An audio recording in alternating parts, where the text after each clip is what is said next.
ఏయ్ నీకు కళ్ళు ఏదో పెద్ద పెద్దగా ఉన్నాయి. అన్నమాట అంటారా అవుతుంది. నడువులు చక్కగా అయితే ఏమనుకుంటున్నావు?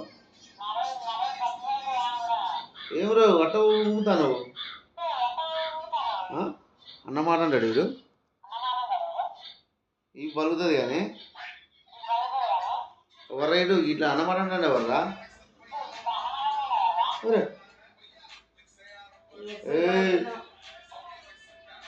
మళ్ళా పగిలిపోయింది. జీ పగిలిపోయింది అనుకుంటాను.